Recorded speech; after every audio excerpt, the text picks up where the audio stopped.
It is nice to be here. Today's topic is anonymity in MACI. My name is Marija Mikić. I'm ZK researcher in the team 3327. Team 3327 is a R&D department in the Ethic 42 company, which is venture builder company. And my team, 3327, obtained a grant from Ethereum Foundation to add anonymity in MACI. So, before we start, a little bit more about me. I'm also assistant professor at Faculty of Mathematics in Belgrade, Serbia, and I'm head of Department of Differential Equation at the same faculty. And I'm also co-founder of Mathematical Academy. Mathematical Academy is some kind of private school where we're working with talents in the field of mathematics and physics. And our participants attending primary and secondary school, and for example, this year, they won 24 medals on state competition. So we are very proud of them. And today's topic is anonymity in MACI and is connecting to a voting system. It is very important to note here that it is very difficult to create a voting system that is completely resistant to collusion, to blackmail of any kind, to censor votes or to add some extra votes. So what we want to achieve is to have complete privacy and anonymity in voting at the same time. So the question arises, is it even possible to create such a voting system? And we have MACI. What is MACI?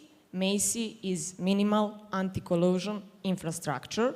We can see it as an application that allows users to have voting on chain. MACI reduce bribery and disable censor voting. This means that no one can vote on behalf of someone else, and it is not possible to falsify the results of voting.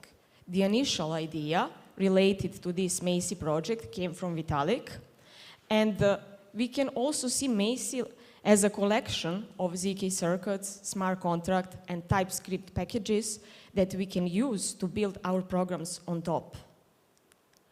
So, how MACI really works, what is done so far in MACI, before we add anonymity in MACI, can voters cancel the vote if, for example, they were blackmailed, and who can see how voters voted? We want to answer on these questions. Well, in MACI, we have users or voters, and we have voting coordinator. First, voters need to be registered. To register, they need to send their public key, and their public key plays a role of their identity. So, in order to vote, user needs to create a vote, and all votes are encrypted before it's sent to MACI smart contract. So, everything on chain is hidden, and this is really good. And two only people who can decrypt these votes are coordinator and the user. In MACI, we use elliptic curve Diffie-Hellman encryption. So, how precisely this goes? Well, in order to create the message, user needs to create a command. The command contains of user public key, vote option, vote amount, and some other variables that is not important for us today. So, when user create a command, user needs to sign this command with his public key, and after that, he needs to encrypt the command and the signature in order to obtain the message. Okay? So in this message, user can have two actions. The first one is to change his public key, and the second one is to change the vote option. So if we have a user who is blackmailed to vote for option 2, but this user really wants to vote for option 1, and that user registered with his public key 1, he can send two messages. The first one will be to change his public key. His public key, he wants that his public key be public key 2, okay? And the second is to vote for option 1. He really wants to vote for option 1, okay? After create command, he will sign this command with public key 1, encrypts it, and send to the MACI smart contract. When coordinator decrypts the message, he will change the public key of user. User will have public key 2, okay? And he will add vote for option 1. After this, user can send one more message. In the second message, user can vote for option 2. Blackmailer wants that this user vote for option 2, okay? He will wrote here in the field that his public key is public key 1, and he will sign this command with public key 1, encrypts it, and send to the MACI smart contract. When coordinator decrypts this message, he will show that the public key that user used for signing the message is not the same as user public key, okay? So this message will be invalid message. But user can decrypt this message. User can prove to the blackmailer that he really voted for option 2, but this message is an invalid message. But the blackmailer could not know that this message is invalid message. Okay. So, as we already said before, we use elliptic curve Diffie-Hellman encryption in MACI. In order to obtain the share key, coordinator needs to multiply his private key with a public key of voter, okay? So private key of coordinator is a field number, it's a number. And the public key of user is point on elliptic curve. The results of multiplication will be the point on elliptic curve. And this point on elliptic curve is a shared key. But when voter wants to decrypt the message, he will multiply his private key with coordinator public key. And he will get the same point on elliptic curve, because here we use very elegant property of elliptic curve. When voting is over, the coordinator enters the scene, and the coordinator needs to make zero knowledge proof that he was decrypted all messages and that he update state 3 correctly. After verification, he needs to create one more zero knowledge proof. He collects all the votes and make zero knowledge proof with results of voting. And the coordinator cannot add some extra vote or censor someone's vote or change vote, because he will get the false proof.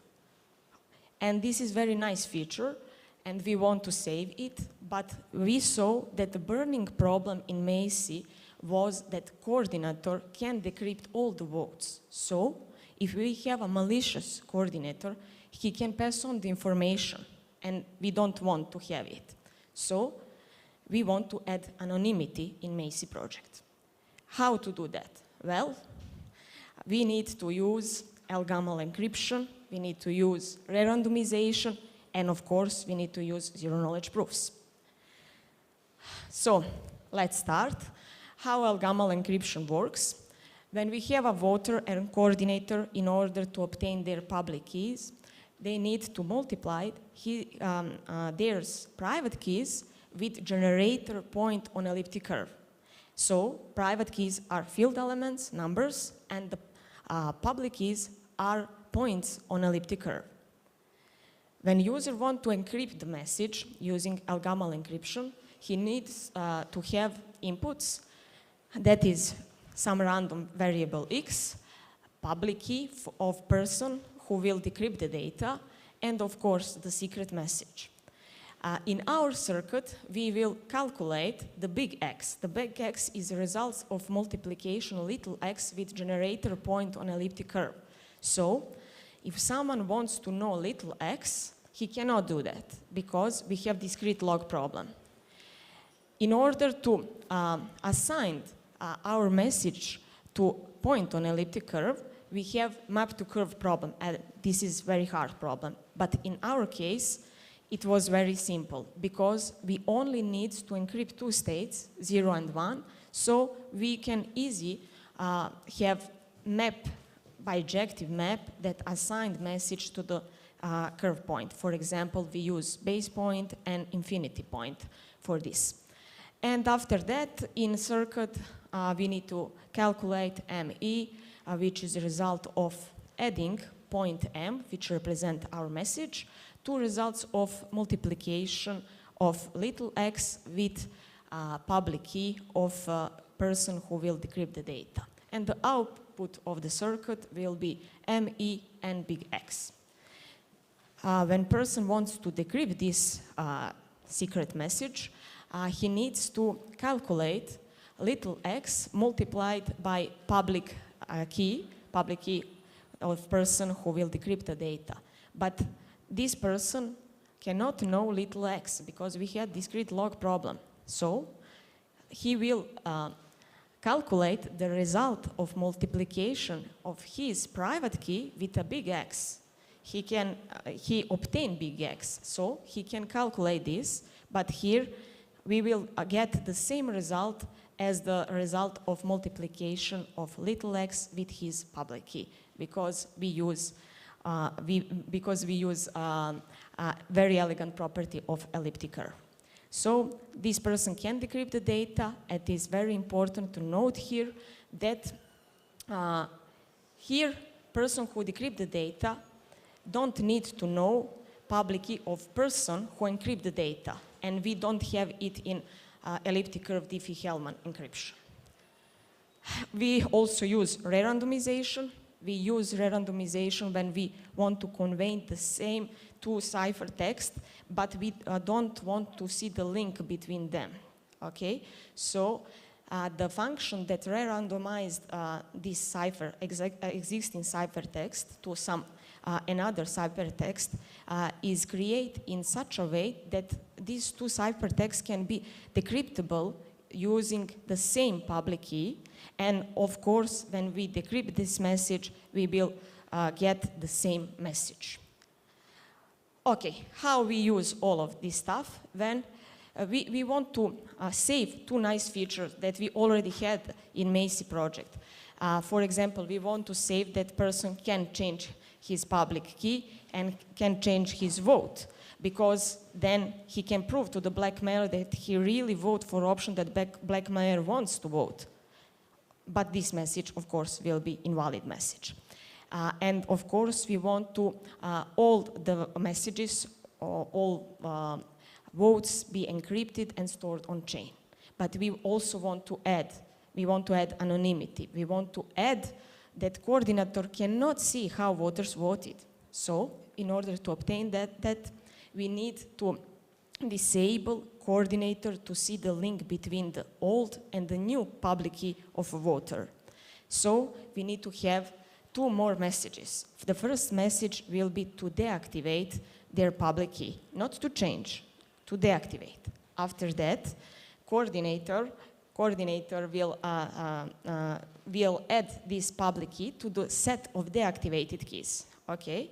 And encrypted state using ELGAMAL encryption.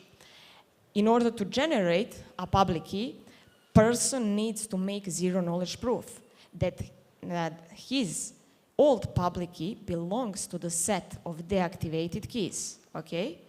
And the output of the circle will be the re-randomized message and nullifiers.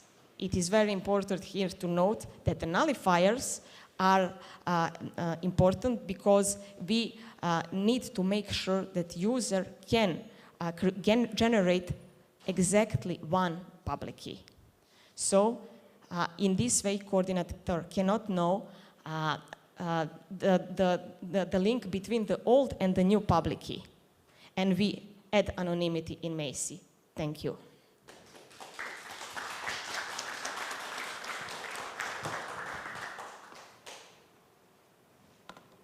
Thank you, Marija.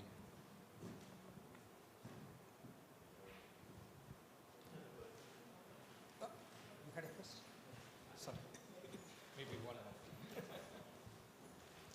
more. Thank you for this insightful presentation, very interesting. Could you elaborate a little bit more on the practical use cases of this?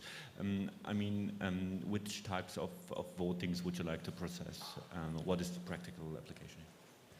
I think that we can use it for some kind of voting in Web3, but to be honest, I don't think that we can use it for state voting or something like this.